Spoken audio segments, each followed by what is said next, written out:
We are being looted, we are being robbed. Aam Aadmi party को सरकार नहीं बनानी चाहिए। He entered politics.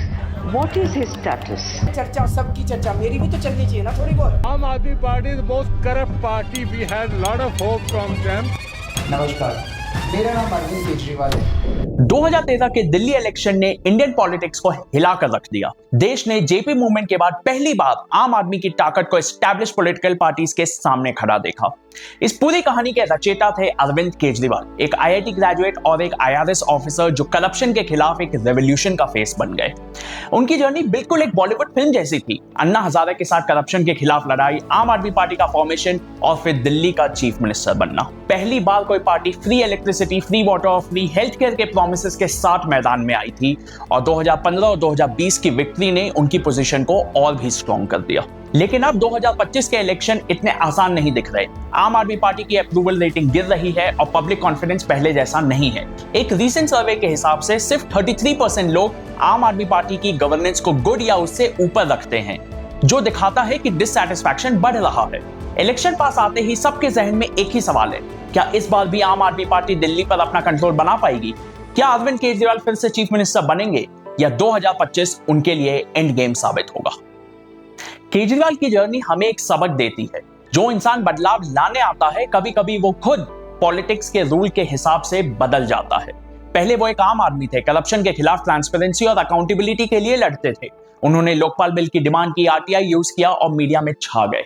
पर धीरे धीरे आप मेन स्ट्रीम पॉलिटिक्स में उसी तरह बिहेव करने लगी जैसे बाकी पार्टीज करती हैं।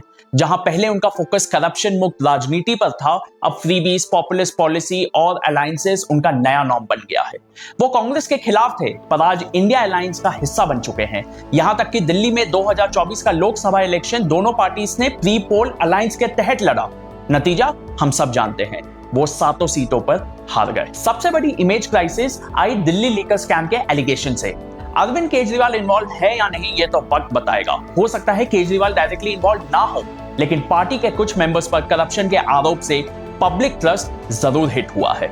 जब आपकी पूरी ब्रांडिंग एंटी करप्शन क्रूसेडर पर बनी हो तो एक छोटा सा दाग भी बहुत बड़ा लगता है।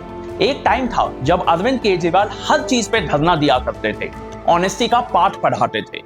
आज वो भी एक सीजन पॉलिटिशियन बन गए हैं जिनका फोकस पावर को रिटेन करने पे ज्यादा दिख रहा है। वो वोट बैंक पॉलिटिक्स के लिए वो सब कुछ करते हैं जो बाकी पार्टीज किया करती थी। पॉलिटिक्स में सबसे बड़ी चीज है जनता का विश्वास, और जब ये विश्वास एक बार डगमगा जाए तो वापस जीतना बहुत मुश्किल होता है। आम आदमी पार्टी की सबसे बड़ी स्ट्रेंथ थी उनका क्लीन, ऑनेस्ट आम आदमी होना, लेकिन अब ये नैरेटिव कमजोर पड़ गया है। 2020 में वोटर्स ने फ्री इलेक्ट्रिसिटी, वाटर और एजुकेशन पॉलिसीज के लिए आम आदमी पार्टी को वोट दिया, लेकिन इस बार प्रॉमिसेस और डिलीवरी के बीच में गैप दिख रहा है, तो इलेक्टोरल बैकलैश ऑलमोस्ट सर्टेन लगता है। केजरीवाल ने यमुना को क्लीन करने, यूरोपियन स्टैंडर्ड्स रोड और क्लीन वाटर प्रोवाइड करने का प्रॉमिस किया था, लेकिन वो पूरा नहीं हो पाया। कोविड-19 या लीगल हर्डल्स जैसे रीजंस दिए गए, पर ये सब एक्सक्यूज लगते हैं। यहां तक कि उनके लीडर्स का जेल जाना भी एक्सक्यूज की तरह यूज किया गया। जो पार्टी करप्शन के खिलाफ आंदोलन करके बनी थी, जब उनके लीडर्स पर स्कैम के आरोप लगे तो लोगों की नजर में केजरीवाल की एंटी करप्शन इमेज और ज्यादा धुंधली हो गई। फ्रीबीज की पॉलिटिक्स अब बाकी पार्टीज भी कर रही हैं, तो आम आदमी पार्टी की अलग पहचान भी ब्लर हो गई है। अगर आम आदमी पार्टी भी वही सब करेगी जो बाकी पार्टीज कर रही हैं, तो वोटर्स क्यों उन्हें यूनिक समझे? सच्चाई यही है कि आम Aadmi party is just another political party आज के दिन में। आम आदमी पार्टी का पूरा ब्रांड दिल्ली पर ही बेस्ड है। अगर 2025 के इलेक्शन में आम आदमी पार्टी हार जाती है तो इसका इंपैक्ट सिर्फ स्टेट लेवल तक सीमित नहीं रहेगा, उनके नेशनल एम्बिशंस पर भी डायरेक्ट इंपैक्ट होगा। दिल्ली उनके गवर्नेंस मॉडल का फ्लैगशिप है। इसी का हवाला देते हुए उन्होंने पंजाब जीता था। अगर यहीं पर उनकी सरकार गिर गई तो पंजाब और उनकी नेशनल प्रेजेंस पर भी इंपैक्ट होगा। अगर उनका दिल्ली का बेस वीक हुआ, ओपोनेंट्स ये नैरेटिव सेट करेंगे कि आम आदमी पार्टी की पॉलिसी सिर्फ शॉर्ट टर्म गेन्स के लिए थी, लॉन्ग टर्म अकाउंटेबिलिटी के लिए उनकी प्लानिंग फेल हो गई। आप एक बार मोमेंटम लूज कर दो तो वापस मोमेंटम गेन करना बहुत मुश्किल हो जाता है। पंजाब भी अभी नए चैलेंजेस फेस कर रही है और वहां के वोटर्स पर दिल्ली के रिजल्ट्स का डायरेक्ट असर पड़ना श्योर शॉट है। केजरीवाल अगर अपना होल्ड लूज करेंगे तो बीजेपी और कांग्रेस और ज्यादा डोमिनेंट हो जाएंगे और रीजनल पार्टीज के लिए ये एक बहुत बड़ा सेटबैक होगा। इन शॉर्ट, अगर आम आदमी पार्टी दिल्ली हारती है तो उनका रिवाइवल सिर्फ डिफिकल्ट नहीं, ऑलमोस्ट इम्पॉसिबल हो जाएगा। केजरीवाल को अब एक लॉन्ग टर्म स्ट्रैटेजी चाहिए जो उनकी क्रेडिबिलिटी और ट्रस्ट को रीबिल्ड करे। अब सवाल यह है कि क्या 2025 का इलेक्शन आम आदमी पार्टी के लिए नई शुरुआत बनेगा या फिर एंड गेम साबित होगा। केजरीवाल अब एक ऐसे मोड़ पर खड़े हैं जहां उनका अगला कदम उनकी पॉलिटिकल लेगेसी डिफाइन करेगा।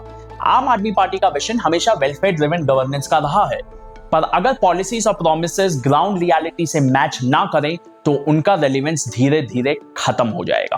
अरविंद केजरीवाल और आम आदमी पार्टी के लिए ये मेक और ब्रेक मोमेंट है। अगर उन्हें 2025 में जीतना है तो उन्हें वापस अपनी फाउंडेशन वैल्यूज पर फोकस करना होगा, क्लीन पॉलिटिक्स, रियल गवर्नेंस और जनता का विश्वास। नहीं तो इंडियन पॉलिटिक्स के स्टेज पर आम आदमी पार्टी एक हिस्ट्री का चैप्टर बन के रह जाएगी। आपका क्या ओपिनियन है इस पे? कमेंट करना ना भूलें। जय हिंद।